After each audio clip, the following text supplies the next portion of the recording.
Hello, we are here with Kyra Braaten today on our newest edition of of Student Spotlight. And she is really excited to tell us about her business today. Say hi, Kyra. Hi, everybody. She actually does beekeeping and beauty as her business. So I'm really excited to dive into that and see what it's all about because honestly, I'm very afraid of bugs and bees, especially. But I know that it's super fun to do those kind of things. So, without further ado, we're going to start with our first question. So, what year are you in college and what is your major?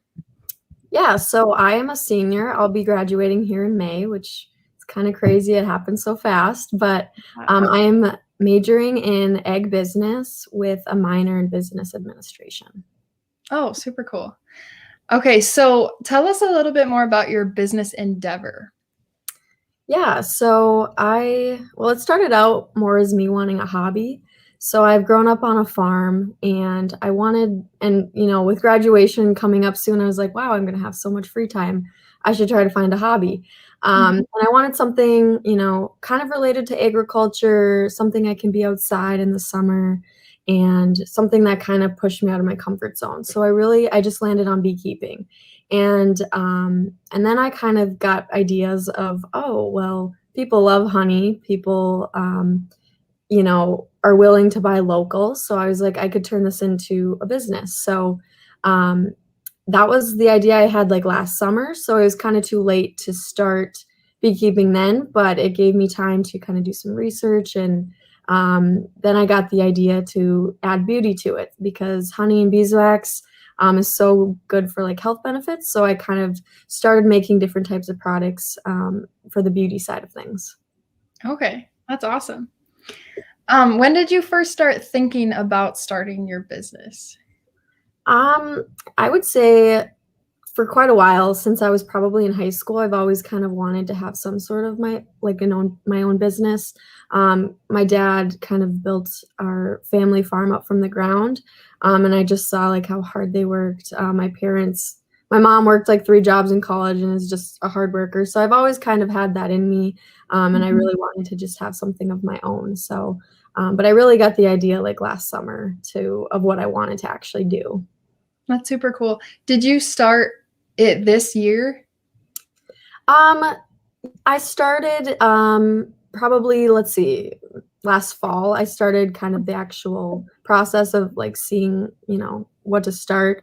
I'm not like a business yet. I guess I have like an Etsy shop. I'm not like registered with the state quite yet, but I'd hope to hopefully get there soon. But yeah, it's been about since last summer. I've kind of got the idea. Okay, that's awesome. So, is there an emotional connection with your business and why? Yeah, so I would say I'm very passionate about like the environment and sustainability. So just having that like I can help the environment with, keeping bees is, obviously very good for the food we eat. We need bees. Um, and they're living things. So like it's kind of sentimental to have something to take care of in that sense. And just kind of support the environment. So it's something I've kind of really enjoyed doing so far. That's awesome. So, as with businesses go, there are lots of obstacles. So, what was your biggest obstacle while creating your business or like coming up with it? What was your biggest challenge?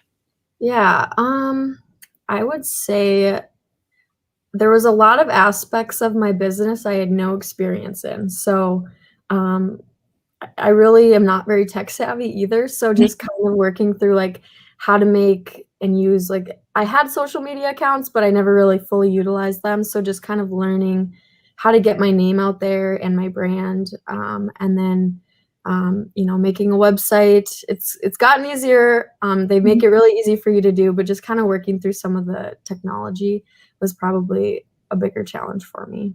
Okay. Who have you collaborated with to make your business, or did you kind of do it on your own? I I really used my resources, I guess. YouTube has been very helpful to me. And also I am taking an entrepreneurship class at NDSU. So, like my teacher has really been helpful for that, getting kind of advice and everything. And just, my parents as well, since they are business owners, I've kind of, asked them questions and they've helped me along the way. That's super awesome. So with that, who are some people you look up to? Definitely my parents. Like I said, my dad really worked hard and built like our family farm off the ground. And they just, both my parents really showed me, to work hard, have work ethic, and that if I really put my mind to it, I can start my own business. Mm-hmm. For sure. So how would you say that you're involved with entrepreneurship? I would just say, because I'm starting from nothing, basically, I am using my education, but I'm just really kind of starting and trying to make a name for myself and a brand, and kind of using all the things that an entrepreneurship, like what you need to be an entrepreneur, marketing and everything that goes with it, all the business aspects as well. Yeah, definitely. I have one last real question for you. So what is important for aspiring entrepreneurs to know? Do you have any like advice or maybe something you went through that you're like, hey, this would work so much better if you did it this way? What do you have to say to aspiring entrepreneurs? I would just say just start somewhere, because I started this in probably the busiest time I possibly could have, being a senior, trying to finish school, trying to find like a job after college, just balancing life. Looking back at it, probably wasn't like the perfect time to start it, but I did it and I'm so glad I did it when I did. And I think just, starting and seeing where it takes you and kind of, rolling with the punches is definitely advice I would have. Yeah, you need a lot of perseverance to be an entrepreneur because you got to Yeah. just keep going. Yep. All right, so our next part of the interview is called Overrated or Underrated. It is where I give you a topic and you say if it's overrated or underrated, and you tell me a little bit of why you think it's overrated or underrated. Okay, so our first one is sushi, overrated or underrated? I love sushi, so I guess I would have to say it's underrated. Yes, I'm a big sushi fan too. Okay, the next one, Netflix, overrated or underrated?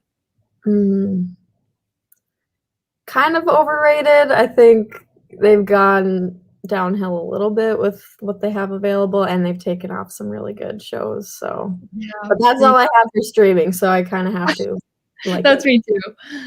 Okay, the next one is AirPods, overrated or underrated? Overrated. I don't have AirPods, so I guess Yeah, I don't know. I have off-brand ones that work just as well. So, there you go. The next one is Forever 21, overrated or underrated? um, sometimes overrated. They have interesting clothes, but I feel like if you can get through the mess of the store, you can find some good stuff. That's true. It's very scattered. Mhm. The next one, Instagram polls, overrated or underrated? Um, Underrated. I Yep. think at least on my KB Honey Instagram, it's helped me, get some answers from like my audience. So Yeah. it's useful. Yeah, for sure. Okay, and the last one is candles, overrated or underrated? Underrated. I plan on making candles myself, Oh, so cool. I have to say underrated, I think. That's awesome. I would definitely buy some. I love candles. Mhm. They're my favorite. Well, that is all I have today. Thank you so much for joining us on the show today. You can reach Kyra on her Instagram, which is kb_honey, and her Facebook, which is k.bee.honey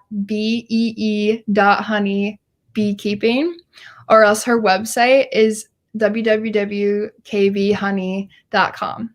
And are those all correct, Kyra? Yes. Yep, that's Okay. correct. Okay, perfect. Yeah, so just thank you so much. We'll see you next time on Student Spotlight. See ya.